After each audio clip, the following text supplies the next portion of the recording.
مرحبا رمضان یا رمضان یا رمضان یا رمضان مرحبا کریں یا رمضان الحمدللہ رب العالمین والصلاة والسلام علی سید المرسلین۔ ناظرین، پروگرام ہے رمضان کریم اور ہم اپنے نیکسٹ ایپیسوڈ کے ساتھ آپ کے سامنے حاضر ہیں۔ ہم آپ کو خوش آمدید کہتے ہیں۔ الرحمن الرحیم۔ ناظرین، آج کا عنوان ہے غسل کے بارے میں۔ تو حضرات گرامی، آج سب سے پہلے وہ چیزیں جو غسل کو لازم کرتی ہیں، نمبر 1 شہوت کے ساتھ منی کا نکلنا، اور نمبر 2 احتلام کا آنا، اور نمبر 3 ہم بستری یعنی کہ عورت اور مرد کا ازدواجی تعلقات قائم کرنا، اور نمبر 4 حیض سے عورت کا فارغ ہونا۔ حیض وہ خون ہوتا ہے جو عورت کو ہر ماہ آتا ہے، جس کی مدت کم از کم 3 دن ہوتی ہے اور زیادہ سے زیادہ 10 دن ہوتی ہے۔ جب اس خون سے عورت فارغ ہو جائے گی تو اس کو پاک ہونے کے لیے غسل کرنا لازم ہوتا ہے۔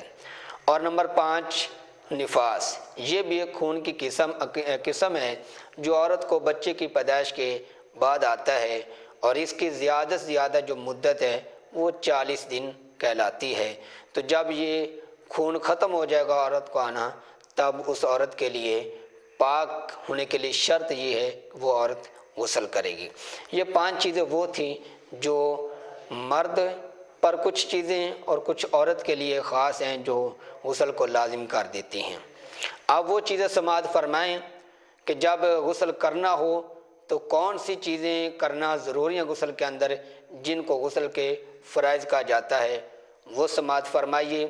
پہلی چیز ہے غرغرہ کرنا، یعنی کہ پانی منہ میں ڈال کر منہ کے اندر جتنے بھی جو ایریا منہ کا، اس کے ہر گوشے تک پانی پہنچانا ضروری ہے۔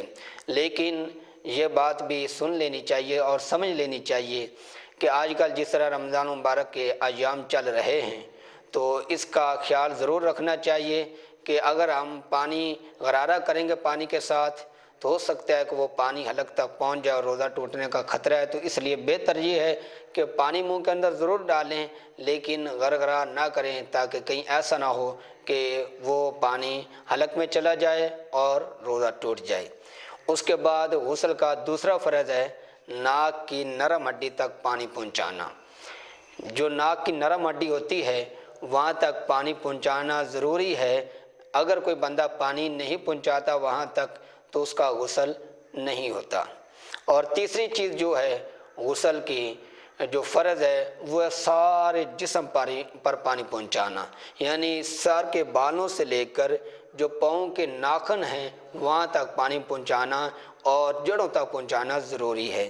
اس لیے کچھ لوگوں کے ناخن بڑے ہوتے ہیں اور ناخن بڑے ہونے کی وجہ سے وہ مٹی وغیرہ وہ ناخنوں کے اندر ہوتی ہے، جن کی وجہ سے وہ پانی جو ناخنوں کی جڑوں تک نہیں پہنچتا، تو اس طرح غسل نہیں ہوتا۔